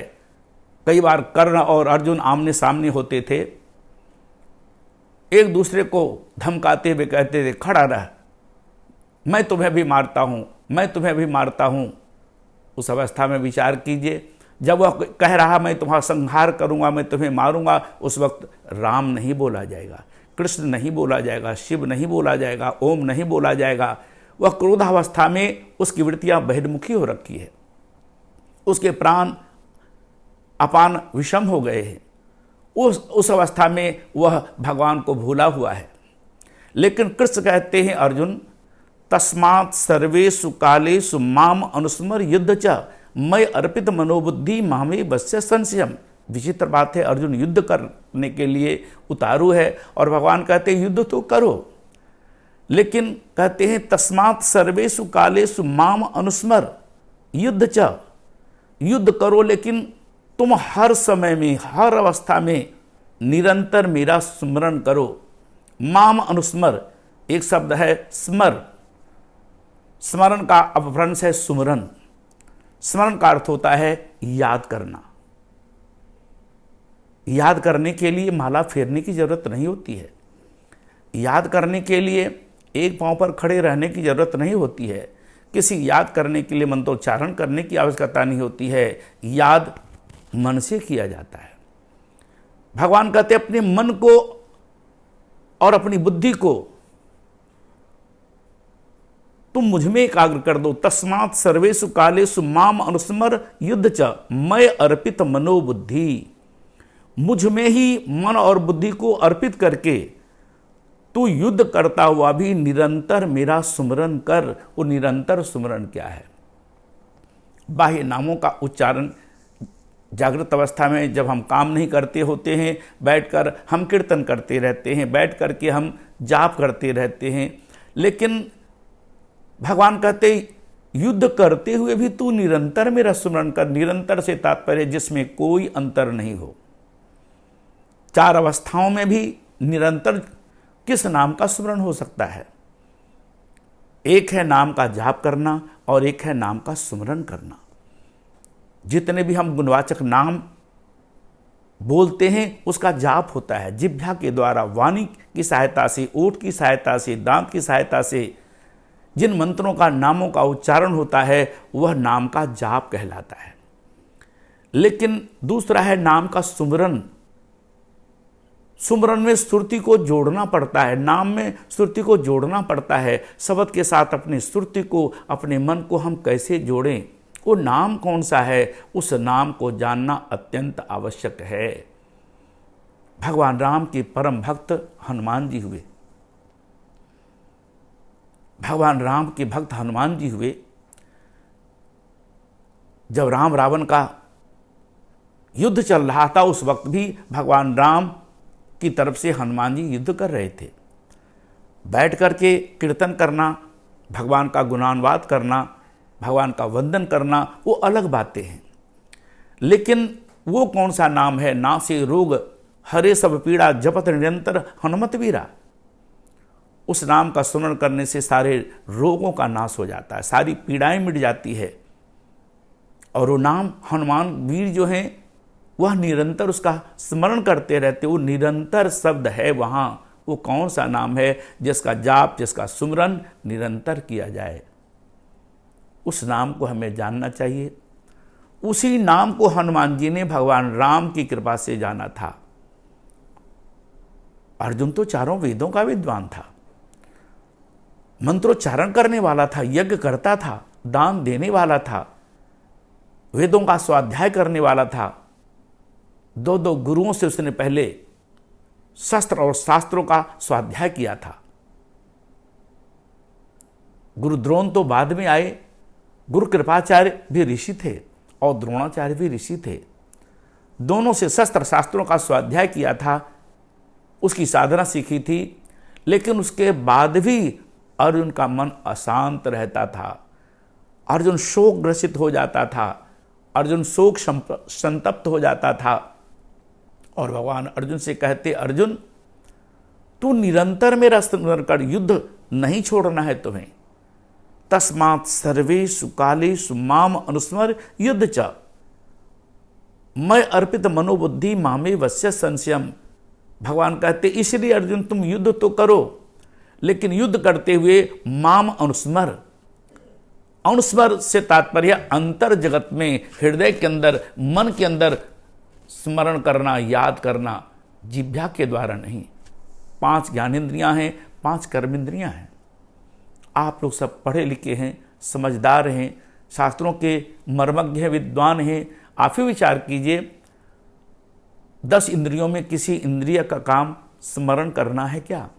आंखें देखती हैं लेकिन आंखें सुनती नहीं, कान सुनते हैं लेकिन कान देखते नहीं, जिह्वा रसास्वादन करती है लेकिन वह सूंघती नहीं, नाकों से हम घ्राण ग्रहण करते हैं, सुगंध दुर्गंध को ग्रहण करते हैं। हर इंद्रियों के अलग अलग कृत्य हैं, अलग अलग कार्य हैं। इन इंद्रियों में से चाहे वह 10 इंद्रियां कर्म इंद्रियां हैं या ज्ञान इंद्रियां हैं, इनमें किसी का काम याद करना नहीं है। चतुष अंतःकरण है हमारे अंदर, मन, बुद्धि, चित्त और अहंकार। इसे शास्त्रों के अंदर विद्वानों ने, ज्ञानियों ने चतुष अंतःकरण कहा। चतुष अंतःकरण में मन, बुद्धि, चित्त और अहंकार, इसे स्वीकार किया गया है और ये बताया गया है, और आपका भी अपना अनुभव है। मन का काम है संकल्प विकल्प करना, मन का काम है चिंतन करना, और मन का काम है स्मरण करना, याद करना। बुद्धि का काम है निर्णय करना, विचार करना, निश्चय करना। चित्त का काम है ग्रहण करना, धारण करना। और अहंकार का कार्य है अपने अस्तित्व को हमेशा जागृत रखना, मैं हूं। अहंकार के कारण व्यक्ति इसे स्वीकार करता है, अपने अंदर अपनत्व को, अपने ईगो को, अपने अहं को बनाए रखता है। मन, बुद्धि, चित्त, अहंकार, ये चतुष अंतःकरण है। इस चतुष अंतःकरण में मन का काम है स्मरण करना। हम अपने परिजनों की याद करते हैं, आप माताएं बहनें पुत्रों की याद करती हैं, पुत्रियों की याद करते हैं, अपने बच्चों की याद करते हैं, पत्नी पति की याद करती है, पति पत्नी की याद करता है, बेटा माँ की याद करता है, पिता की याद करता है, माँ और पिता अपने बच्चों की याद करते हैं। याद करने के लिए आपको एक पांव पर खड़े होने की जरूरत नहीं होती।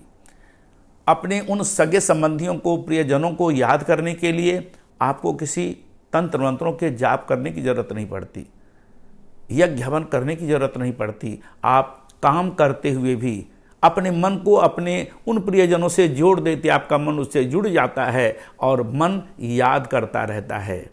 इसी तरह दुनिया के सारे काम धंधे करते हुए भी भगवान का कहना है, भगवान का भावार्थ यही है कि दुनिया के सारे कर्मों के करते हुए भी भगवान के नाम का स्मरण करना संभव है। दुनिया का सबसे कठिन कार्य है युद्ध करना।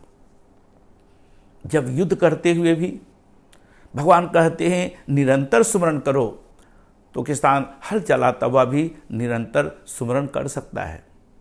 गृहिणी घर में कार्य करते हुए भी, भोजन बनाते हुए भी, अपने बच्चों की पालना करते हुए भी सुमरण कर सकती है। ड्राइवर गाड़ी चलाते हुए भी भगवान के नाम का सुमरण कर सकता है। विमान उड़ाते हुए भी भगवान के नाम का निरंतर सुमरण किया जा सकता है। यदि उस नाम का, जिस नाम का निरंतर सुमरण करना संभव है, जिस नाम की महिमा तुलसीदास जी कहते हैं विधि हरि हर मय वेद प्राण सो अगुण अनुपम गुण निधान सो, वह नाम जिसकी वंदना करते हुए कहते हैं बंदो नाम राम रघुवर को हेतु कृषाणु भानिम कर को। कृषाणु को बनाने वाला, अग्नि को बनाने वाला, सूर्य को बनाने वाला, चंद्रमा को बनाने वाला, वह नाम क्या है? उसी नाम की वंदना सबने की। स्वयं ब्रह्मा जी ध्यान करते हैं, सुमरण करते हैं उस नाम का। स्वयं भगवान विष्णु उस नाम का सुमरण करते हैं। स्वयं भगवान महेश्वर तो उसी नाम में हमेशा सदा समादिष्ट रहते हैं। रामायण में लिखा हुआ एक जगह बीते संबत 787 तज समाधि संभ अविनाशी, 87,000 वर्ष तक वह ध्यान में लौलीन रहे। शंकर तो हमेशा नाम में लौलीन ही रहते हैं। शंकर भगवान नाम में लौलीन हैं। आज तक आप जितने शास्त्रों का स्वाध्याय कर लीजिए, भगवान शंकर किसी कर्म कांड में नहीं पड़े। जीवन में कभी उन्होंने यज्ञ नहीं किए। एक यज्ञ उनके ससुर कर रहे थे, उसमें भी आमंत्रित नहीं थे। दुनिया के कर्म कांड में शंकर पड़े नहीं, लेकिन शंकर हमेशा समाधिष्ठ रहे, उस परमात्मा के नाम में लौलीन रहे। वो नाम कौन सा है? उसी नाम के विषय में पार्वती ने पूछा था कि आप जिस नाम की महिमा गा रहे हैं वह नाम क्या है? उसी नाम को पार्वती जी ने भगवान शंकर की कृपा से जाना। तो मैं उस नाम की महिमा तो क्या गा पाऊंगा, लेकिन उस नाम की तरफ आपके मन को ले जाना चाहता हूं, आपको ले जाना चाहता हूं। ध्यान से सुनिए, मैं किसी खंडन मंडन में नहीं लग रहा हूं। मैं जो सार बात है वेदों का, शास्त्रों का, सारे ग्रंथों का, उसकी ओर आपको ले जाना चाहता हूं। उस नाम का सुमरन हनुमान जी करते थे। हनुमान जी बैठ करके जब युद्ध हो रहा था तो बैठ करके कोई कीर्तन नहीं कर रहे थे, युद्ध करते हुए भी वे निरंतर सुमरन कर रहे थे। और उसी निरंतर सुमरन को भगवान कृष्ण अर्जुन को समझाते हुए कहते हैं युद्ध करो, ये तेरा कर्तव्य कर्म है। अर्जुन युद्ध से विमुख हो रहा है। भगवान कहते धर्म पूर्वक युद्ध करना तेरा कर्तव्य है, तू क्षत्रिय है और धर्म की रक्षा के लिए दुष्टों का संहार करना तेरे लिए उपयुक्त कर्म है। लेकिन इस युद्ध के करते हुए भी तू निरंतर मेरा सुमरन कर। योगस्थः कुरु कर्माणि संगम त्यक्त्वा धनंजय सिद्ध सिद्धयो समो भूत्वा समत्वम योग उच्यते। सिद्धि और सिद्धि में, जय और पराजय में, निंदा और स्तुति में, हर अवस्था में समत्व बुद्धि योग को जान, अपनी समता को बनाए रख और योग युक्त होकर के कर्म कर। योगस्थः कुरु कर्माणि, कर्म करो लेकिन योग युक्त होकर के अपने आप को उस नाम के साथ, परमात्मा के साथ, योग वृत्ति के साथ अपने आप को एकाकार करके युद्ध करो। और जब इस अवस्था को हम प्राप्त हो जाएंगे, उस नाम के तत्व को, जिस नाम के साथ अपने आप को योग युक्त करना है, उस नाम को जान जाएंगे, तो हम वस्तुतः संसार के कर्मों के करते हुए भी भगवान के नाम का सुमरण कर सकते हैं। कबीरदास जी करखा चलाते थे। निर्धन परिवार में, जुलाहे के परिवार में उनका लालन पालन हुआ था। रोजी रोजगार के लिए कपड़े बुनकर मेले में, हाट के लिए वह बेचने जाते थे, हाट इत्यादि में, और उसी से जीविकोपार्जन करते थे। रोज दिन वह करखा चलाते, कपड़ा बुनते और जहाँ जहाँ उस दिन मेला लगता वहाँ जाकर वह उसे बेच कर आते परिवार की पालना के लिए। कहा जाता है एक दिन कबीर महात्मा करखा चला रहे थे और करखा चलाते चलाते एक रोने लगे। उनके साथ के लोगों ने, संगी साथियों ने कहा, कबीर महात्मा आपको क्या दुख है, आप क्यों रो रहे हैं, क्यों बिलख रहे हैं? कबीर महात्मा ने कहा, मैं इतना अभागा हूँ, कपड़ा बुनते बुनते एक धागा टूट गया था और उसे जोड़ने लगा, और जोड़ने में मैं भगवान के नाम को विस्मरण कर दिया और मेरी एक श्वास बिना नाम स्मरण के निकल गई। विचार करना है वो नाम कौन सा है। कबीर कहते, श्वास श्वास स्मरण करो, वृथा श्वास मत खोई, ना जाने श्वास की आवन होई न होई। कहता हूँ कह जात हूँ, कहूँ भजाए ढोल, और श्वासा खाली जाते हैं 3 लोग का मोल। ऐसे महंगे मोल का एक श्वास जो जाए, 14 लोग टपड़ तरे काहे धूर मिलाए। सारी श्वासें हमारी निरर्थक जा रही हैं। हर मनुष्य 24 घंटे श्वास लेता है, हर प्राणी श्वास लेते हैं, मनुष्य भी श्वास लेता है तो वह नाम सभी प्राणियों के अंदर भी समाहित, सब में वह विद्यमान है, सब में वह समाया हुआ है। लेकिन अन्य प्राणियों की, अन्य योनियों की प्राणियों की चेतना अचेतन अवस्था में है, न उन्हें समझ है, न समझाया जा सकता है, न वो समझ सकते हैं। लेकिन मानव जीवन, मानव तन एक ऐसी समुन्नत अवस्था है जीव की कि मानव शरीरधारी आत्माओं को ही, उन प्राणियों को ही ये समझाया जा सकता है कि मानव शरीर किस लिए मिला। संसार के कर्मों के करते हुए निरंतर नाम स्मरण करने के लिए, भगवान के भजन के लिए, भगवान के स्मरण के लिए। किसी को अपने कर्तव्य कर्मों के परित्याग करने की आवश्यकता नहीं है। भगवान का भजन करने के लिए जरूरी नहीं कि वह गुफाओं में जाए, भगवान के भजन करने के लिए तीर्थाटन करने की भी जरूरत नहीं है। जिस व्यक्ति का जो कर्तव्य कर्म है, उस कर्तव्य कर्म के करते हुए भी अगर वह नाम का ज्ञान प्राप्त किए हुए है सद्गुरु से, सद्गुरु कृपा से अगर वह नाम को जान गया है, नाम का उसे तात्विक ज्ञान हो गया है, तो वह उस नाम का स्मरण करते हुए संसार के कर्तव्य कर्मों का निर्वहन करता है। और जब नाम स्मरण करते हुए कोई कर्म करता है तो कर्म की वासनाओं से, कर्मों के बंधनों से वह बंधता नहीं। विचार करना है। कबीर कहते हैं, श्वास श्वास स्मरण करो, कौन सा नाम है जिस नाम का श्वास श्वास में हम स्मरण करें, उस नाम का स्मरण हम श्वास श्वास में करें। इस श्वास को खोना नहीं है, विषय वासनाओं में नहीं, संसार के भोगों में नहीं, सिर्फ खाने पीने में नहीं, संसार में ये सब कर्तव्य कर्म करते हुए भी हमें श्वास श्वास में नाम का स्मरण करना है। जीवन का कोई भरोसा नहीं, कब किसकी जीवन लीला समाप्त हो जाए। मरने से पहले हमें उस नाम की कमाई करनी है, नाम का स्मरण करना है। सबसे बड़ा धन नाम धन है। कबीर कहते हैं, कबीर सब जग निर्धना, धनवंता नहीं कोई, धनवंता सोई जानिए जाको राम नाम धन होए।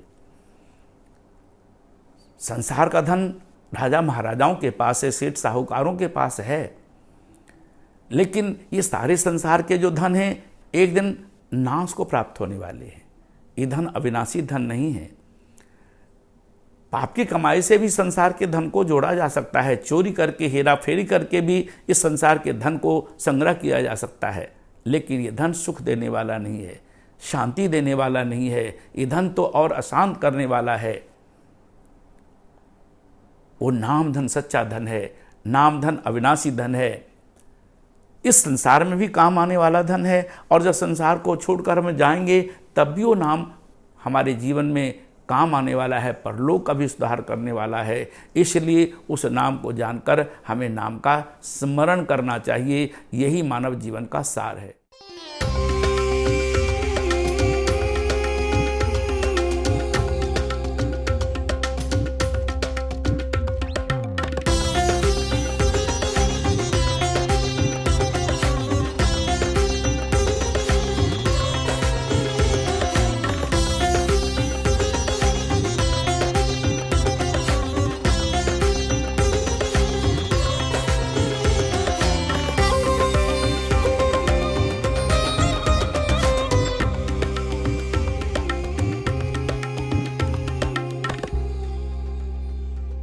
धन्यवाद महात्मा जी। आपके परम कल्याणकारी वचनों ने हम सबका मार्गदर्शन किया और हम आशा करते हैं हमारे दर्शकों को भी इसका लाभ मिला होगा, और संकल्प लेते हैं कि आपके बताए मार्ग पर आगे चलेंगे और भक्ति पथ पर आगे आगे बढ़ते रहेंगे। परमपिता परमात्मा के जिस पावन नाम की और गुरु से प्राप्त जिस आत्मज्ञान की हम चर्चा कर रहे हैं, जो हमारा वास्तविक परिचय है, ये कोई आज की चीज नहीं है, कोई नवीन उपलब्धि या नवीन खोज नहीं है। ये अनादि है, शाश्वत है। अनादिकाल से एक लंबी श्रृंखला है जहां जहां शिष्यों ने अपने अपने गुरु की शरण में जाकर ज्ञान प्राप्त किया, अपने आप को जाना, अपने सत्य स्वरूप का साक्षात्कार किया और अपना कल्याण किया, साथ में जन साधारण को भी ये ज्ञान देकर उनका भी कल्याण किया, उनका भी भक्ति का मार्ग प्रशस्त किया। लेकिन जब ज्ञान की बात आती है, ऐसा तो हम अपने दैनिक जीवन में भी देखते हैं। जब भी किसी चीज की शिक्षा लेनी होती है, जब भी किसी चीज का ज्ञान लेना होता है, तो हम उसके एक्सपर्ट, उसके जानकार गुरु से संपर्क साधते हैं। और ये तो अध्यात्म का, आत्मा का सर्वश्रेष्ठ आत्मज्ञान है, जिसके जानने से प्राणी मात्र का कल्याण हो सकता है। तो इसके लिए भी हमें ज्ञानी गुरु की शरण में अवश्य जाना होगा, भक्ति भाव से उनसे याचना करनी होगी, उनसे दीक्षा लेकर साधना के माध्यम से उनके बताए रास्ते पर चलना होगा। ध्रुव और प्रहलाद, जिन्होंने बहुत छोटी आयु में प्रभु को, अपने आराध्य देव को अपनी भक्ति से प्रसन्न किया, ऋषि नारद जी ने उन्हें प्रेरणा दी।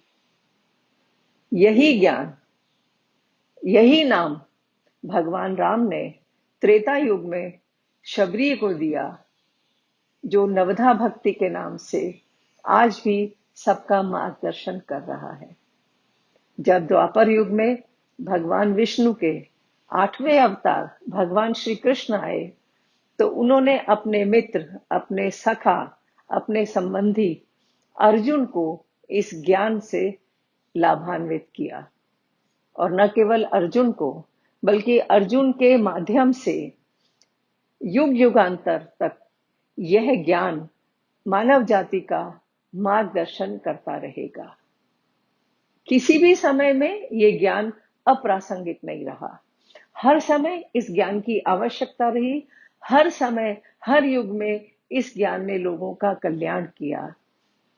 और आदि गुरु शंकराचार्य जी जब अपना परिचय देते हैं, क्योंकि बात यहाँ परिचय की है, तो ये जानना जरूरी है। आदि गुरु शंकराचार्य जी जब अपना परिचय देते हैं, तो वो कहते हैं, मैं मन, अहंकार, स्मृति, श्वसन क्रिया कुछ नहीं हूं। मैं आंख, जिह्वा, कान, नाक भी नहीं हूं। मैं जल, पृथ्वी, वायु, जो पंचभौतिक हमारे तत्व हैं जिनका ये शरीर बना है, उसका अंश अवश्य है। लेकिन वो कहते हैं कि सिर्फ ये शरीर और ये पंचभूत मेरा परिचय नहीं है। फिर वो क्या कहते हैं, मैं क्या हूं? मैं आनंद हूं, मैं चैतन्य हूं, मैं शिव हूं। अर्थात ज्ञान जानने के बाद व्यक्ति इटर्नल ब्लिस एंजॉय करता है। व्यक्ति को पता चल जाता है कि वो ऑस्पिशियसनेस है, कोई दुख भोगने का कोई जरिया नहीं है, बल्कि उसके सारे दुख समाप्त हो जाते हैं। तो क्या किया जाए? उसी रास्ते पर चलते हैं जहां सब गए अभी तक। कहा गया, महाजनो येन गता सपंथा। जो मार्ग महापुरुषों ने अपनाया, वही मार्ग हमारे लिए भी अनुकरण करने योग्य है। उसके लिए ब्रह्मानंद जी की, पुष्कर के एक महान संत हैं ब्रह्मानंद जी, उनकी पंक्तियां उद्धृत करना चाहती हूं। वो कहते हैं, चेतन देव की सेवा करो नर, जन्म सफल हो जाए तुम्हारो। तो आइए समय के चेतन सद्गुरु की शरण में जाएं, उनसे ज्ञान की याचना करें, अपना वास्तविक, अपना सत्य परिचय जानें और साधना के बल पर अपना कल्याण करें। धन्यवाद। आज की मुलाकात, आज की चर्चा यहीं समाप्त होती है। अगले रविवार आपसे फिर मिलेंगे और अधिक सत्संग और अधिक चर्चा के साथ। हम आशा करते हैं हमारा ये प्रोग्राम आपको पसंद आया होगा और भक्ति राह पर चलने के लिए, आगे आगे बढ़ने के लिए हमारा और आपका साथ निरंतर यूं ही चलता रहेगा। धन्यवाद।